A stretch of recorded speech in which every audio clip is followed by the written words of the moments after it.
Very fortunate to get out of here with a win tonight in a very pivotal game. We played well in spurts. We just were having trouble putting a really solid performance together for closer to 40 minutes. But it's February. If you can find a way to win and learn some lessons, that's usually the objective. And but I do think we made enough plays when the games still these 1 and 2 possession games. Our guys they've been able to get some big stops. They've made big free throws and came up with some extra possessions. So I'll take questions. Steve? Dusty, the first time you sat down and talked to Tschetter when you became coach, could you sense the kind of energy that he would bring in practices and on the court and talk about that and what he did tonight? Yes, and I had spoken to Coach Howard. I'd spoken to several people, so I already had I don't say an opinion of each of these guys, but I'd heard some really great things about him. I was excited to coach the human Will Tschetter, more than the basketball player from what I'd heard from the previous staff and the people here at Michigan. So, it's very, very happy for him to have the type of efficient game that he had tonight. He's helped us win so many games this year, and I don't know if I've ever been around a better teammate. Maybe some that are as good, but it's nice to see him rewarded for the work he puts in. His consistency and his approach are impressive. Chris? You said lessons. What's the lesson tonight? Even though you went close, and you said you're going to take some lessons from it. That some of them are internal as we talk about lineup combinations and minutes and things like that. But we get loose when we have a lead, and it's been that way all year, and the runs, it causes the other team to go on runs. And I thought Oregon made some uncharacteristic mistakes tonight, to be honest. So maybe it was a result of two teams competing at a high level. I thought they played desperate. Obviously, they've traveled far and been on a tough stretch. But I thought they played to win. I thought our guys played with great intensity and effort. It wasn't pretty. It wasn't anywhere where it's going to need to be to win the championships we're trying to win. But I do think we competed and fought at a championship level tonight. Charles? Yeah, you mentioned the other day that you had confidence that Amari would break out of his recent slump. What was it like to see him kind of get back on track tonight? I thought Amari made the biggest play of the game. We had the ball up 2 with 40 seconds, maybe an 18-second difference, and we get it. I think it was a Danny 3, and he tips it out to give us the extra possession, which ultimately led to the 2 free throws. So I thought that play was very symbolic of him just staying the course and trying to find ways to win. He banged it a couple shots. I thought he had a really nice power finish on the other end of the court that was nice. We haven't finished well at the rim. There were a few drives and finishes today, which gives us hope going forward because they have 7-footers, they have good athletes, they have good strength down low. So, we're always looking with one eye towards the future of what we need to be able to do better and predict what is going to ultimately help or hurt us. And so, seeing that, but yeah, there was no doubt. I mean, he's the same guy every single day. His approach, his discipline, his work ethic. So he's gonna have some good games, some bad games, but I'm gonna ride with Amari. Andrew? Dusty, they missed most of their shots over the last 6 or 7 minutes. I mean, what did you see from your guys? I thought we contested well. They made some very tough individual plays. I mean, Shellstad that was a performance. I mean, he had 18. It felt like 30 because they were loud ones. And I thought his ball pressure was a factor for them. But they changed defenses, and if you don't move the ball, they're in man, they're in zone. They go with the cutter. So if the ball gets sticky, and we knew if it did, then you're going to go in some offensive funks. And so we tried to get out in transition before they could get their zone set. And when we did that, we were pretty effective. But we got to find a way to get Big Vlad some more touches around the rim in the paint. When we do that, I mean, his efficiency is something that we're gonna lean on going forward.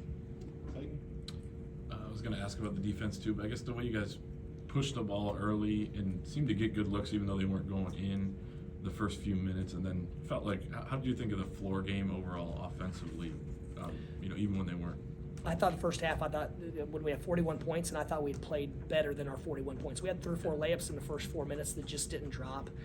And if you're just evaluating whether the ball goes in or not, then you're resulting. And we love the shots we got. We would take them every day, twice every day of the week, twice on Sunday. They just didn't go down, and so we're just trying to find high value shots every single possession, and usually if you do that, you're on offensive glass. But yeah, credit to Oregon. I thought Oregon did a nice job down the stretch of bogging us down with their changing defense. Tony? Yeah, Dusty, I mean, the turnovers are the turnovers, but in order to win down the stretch, I mean, 17-21 from the free throw line, winning second chance points, winning bench points, I mean, those are probably some of the things that is the difference between those early close losses, right? And close wins, I guess, what's maybe the most satisfying when there are upsetting things? What is the most satisfying? Well, the free throws are encouraging. I mean, it's not easy to step up in the situation that these guys are and knocking them down. I think, did Roddy go 4 for 4 down the stretch? Roddy went 4 for 4 down the stretch, made big free throws. We were sound with the ball.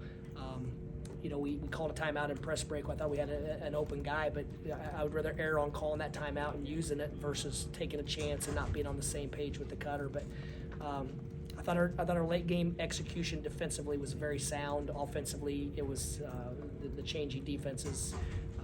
We had the center switch onto our guards late clock, and we didn't get what we wanted. But like I said, we manufactured enough points to win. But I do think we played extremely hard and active. In the back with Austin. Now that it's the next game, how much do you let yourself appreciate going back to Indiana? How much do you kind of compartmentalize that the next few days?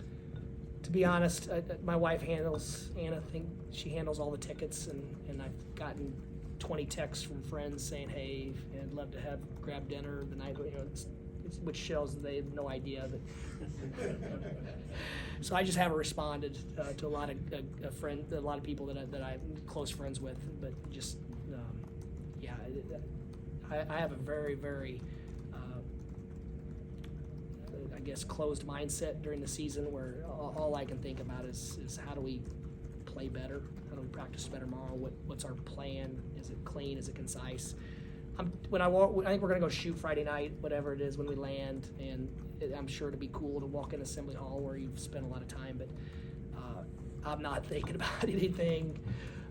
My mom lives in Bloomington. It's it is what it is, but I mean I'm going there to try to win a freaking basketball game, and that's it. No. Yeah, Denny Wolf with another double-double tonight, only 1 turnover. What have you seen from him in terms of kind of like getting back to form? I mean, his power around the rim, he didn't finish one. I thought he made a really strong move, and it was something that he's been working on. So that's going to translate in time. I thought he made some really nice passes. The 4-5 with him and Will was effective. With Will diving, he made a couple of really nice passes out of that. And then his ability to rebound in traffic, we don't take it for granted. He's down the stretch. He came up with a couple of loose basketballs that are in traffic, and he could add a couple more. There were a couple that went through his hands where he could have walked out of here pretty easily with 14 or 15 rebounds. And he's a talented player. I mean, his ability to pass, dribble, shoot. He made some big threes. And I think once his finishing around the room once he gets confidence in it, I think it's just going to add another dimension to his game. But I thought he had a couple of the and one finish sticks out as a strong, aggressive drive to the rim. We'll take 2 more. We'll go Sam and then Keller. Yeah, Dusty, I know we talked about not having those expectations to win a Big Ten title, but at 9-2 after 11 games, is there added pressure with every game to keep winning and keep chasing that? I didn't feel any pressure within our team. I think it's probably more incentive than anything else. When you're in February, a lot of years, a lot of teams aren't playing. They're playing for to make the conference tournament, for seeding, to stay off the bubble. I mean, there's a lot of things to play for this time of year, and to be in position to chase a championship, I haven't felt like our guys are tight or feel any pressure on that. I almost think it's invigorating to be in this position that they've earned. And I do think we all have confidence that there's going to be that moment when it just starts to click. And when it does, then we're really going to gel and come together as a team. Until then, we're just going to keep fighting like crazy to get better and try to anticipate what our issues are going to be and try to camouflage or attack those issues. Keller? You touched on the defense earlier, but one of the most telling statistics is 25 points you guys scored off of Oregon's turnovers. How important was it to not only get those turnovers, but to turn them into easy points into their end? Well, it's something we haven't done this year, and so that's what we've emphasized in practice, and being more disruptive, being more handsy and adjusting to the way the game's being called. And so if we're going to turn it over like we have, and it's getting better, I think tonight we had some mental lapse turnovers, but and then we had a couple travels and whatever the case, and so we still have to clean that up. But if we can force the other team to turn it over and convert those, then that you're at least able to offset what your biggest weakness is. Coach, thank you so much. Thank you guys. Thanks, Coach.